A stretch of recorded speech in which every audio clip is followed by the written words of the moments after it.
Hi, thanks for joining in. I'm Jim.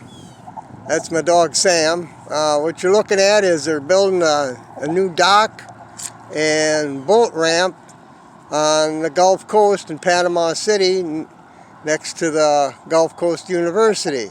It's pretty cool looking that they start building this. You can see a couple of seagulls sitting on the posts. There's a glimpse of what I'm seeing here. Beautiful day here in Florida. Beautiful out here. Let me know what you think.